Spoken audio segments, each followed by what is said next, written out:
Mazmur 107. Nah, maaf. Ya, 107 ayat 20, saudara.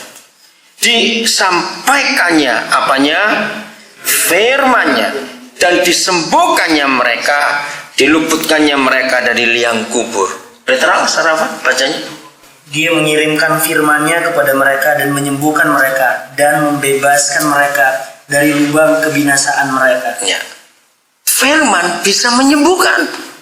Koran Kompas yang tanggal berapa saya lupa, minggu yang lalu, saudara, para peneliti menemukan salah satu yang mempercepat sel kanker bertumbuh pada tubuh manusia adalah sakit hati. Kepahitan itu betul-betul mempercepat. Maka itu kalau sekarang terapi kanker itu diperlukan bukan cuma medis tapi psikolog untuk menolong orang itu dari kepahitan hidupnya. Firman lagi yang kita temukan, hati yang gembira adalah obat. Ya, maka itu orang gila lebih sehat daripada orang waras. Karena mereka nggak mikir apa-apa, tapi jangan sampai ingin sehat, gila dulu, jangan sampai begitu. Luar biasa bukan? Itu firman, hati yang gembira adalah obat. Disampaikannya firman-Nya. Jadi ayo kita gali firman itu, amin. Karena dengan firman itu kita akan menemukan hal-hal yang sangat luar biasa dalam kehidupan ini, saudara. Dan sungguh Bapak kita bisa dipercaya. Nah, oke, saya kembali dulu hari Sabtu ya. Jadi keberkatan pernikahan. Begitu selesai, saya ditarik dengan paksa. Ada orang perlu. Saya bilang, aduh, saya itu lagi janjian. Ini sebentar saja. Saya pikir, oke lah. Nah, saya nggak bisa telepon orang itu karena handphone saya belum nyalakan. Baru selesai pemberkatan. Begitu ketemu di kamar hotel, si istri lagi gendong anak. Diam saja. Terus si suami yang bilang, kami mau cerai. Tapi saya mikir lagi setelah dengar khotbah tadi. Tapi kami bukan Kristen. Nggak akan bingung jadinya. Oh ya? Tapi karena saya nggak punya waktu. Itu hebatnya Roh Kudus, saudara.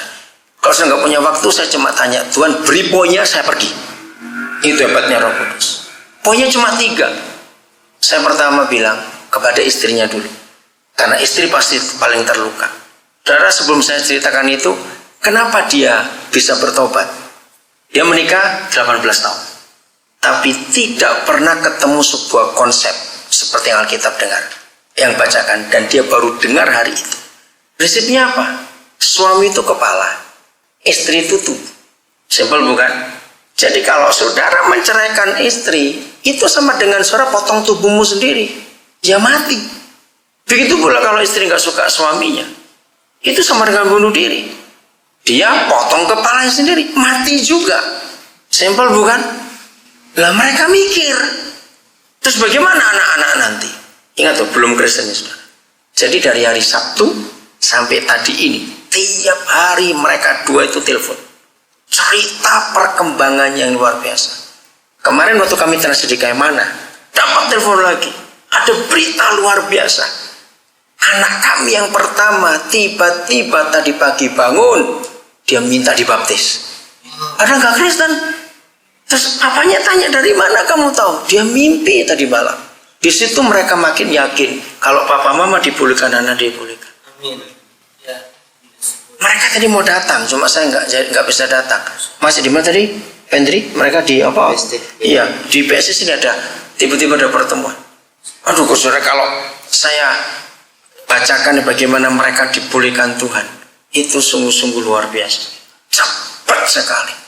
Padahal si istri sakit hati itu sudah nggak bisa, bilang saya nggak akan bisa terus. Tapi begitu dengar firman, Tuhan pulihkan mereka. Ini percepatan yang sangat luar biasa. Itu sungguh-sungguh hebat. Maka itu saudara, lari kepada firman dalam segala hal. Ini mereka itu sudah paksa saya untuk cepat-cepat mereka minta pernikahan kudus. Saya bilang, tunggu waktu saya ini. Ini kasus yang pertama saya alami. Begitu cepat prosesnya, hanya hitungan detik loh saudara. Kalau saya hitung per detik itu ada perubahan dalam hidup mereka. Hari Minggu mereka pulang ke Jakarta dari Tegal. Itu sepanjang perjalanan tidak ada cerita lain, hanya masing-masing cerita pemulihan itu. Dan mereka ini belum pernah ke gereja sama sekali. Baru kali itu di pernikahan. Apa yang kita ngerti dari semua ini? Sungguh-sungguh kalau firman itu dinyatakan dengan jelas, saudara, setan pun akan tunduk dan akan kalah. Hebat sekali kekuatan firman ini. Itu sebabnya jaga diri kita baik-baik supaya kita hidup ini menjadi contoh dan firman itu jadi kenyataan dalam kehidupan kita. 1 Yohanes 1 ayat 1. Tolong dibacakan. 1 Yohanes 1 ayat 1. 1 Yohanes 1 ayat yang pertama. Salah seorang silakan baca. Ayo, 1 Yohanes 1 ayat 1. Nah, stop dulu sampai di situ. Apa yang telah ada sejak semula. Saudara, saya senang dengan tulisan Yohanes ini. Kalau saudara baca di Yohanes 1 ayat 1. Coba beri tanda 1 Yohanes 1 ayat 1. Sekarang saudara lihat Yohanes 1 ayat 1. Yohanes 1 ayat 1. Kata apa yang pertama kali muncul? Ayo. Apa ya? Ayo bacakan. Kata pertamanya apa? Pada mulanya, pada awalnya. Nah, sekarang buka Kejadian 1 ayat 1. Nah, ngerti yang saya maksud dari 3 ayat ini? Jadi supaya kita nggak ketinggalan terus, langsung ke mulanya saja. Oh nggak, amin. Ya enggak, langsung ke pusatnya saja. Pasti nggak akan ketinggalan. Kita pasti akan tahu lebih dulu dari semuanya itu. Pada mulanya. Apa yang setelah ada sejak mula? Lanjut tadi yang baca. Yuk 1 Yohanes 1 ayat 1. Yang awal-awal, dari awal lagi, maaf. Nah, dengar. Apa yang telah ada sejak semula? Nah, kalau kita sudah baca Yohanes 1 ayat 1, Kejadian 1 ayat 1, siapa dia? Firman. Apa yang telah ada sejak semula? Lanjut Jul. 1. Yang telah kami dengar. Firman itu harus didengar dulu. Roma 10:17 mengatakan iman datang dari pendengaran, dan pendengaran karena firman Kristus. Lanjut yang kedua, yang telah kami lihat. Setelah didengar saudara, fakta dilihat. Yang ketiga, yang telah kami saksikan. Terjemahan literal kata itu. Yang telah kami perhatikan. Nah, yang keempat ini paling hebat. Ya. Yang telah kami raba dengan tangan kami.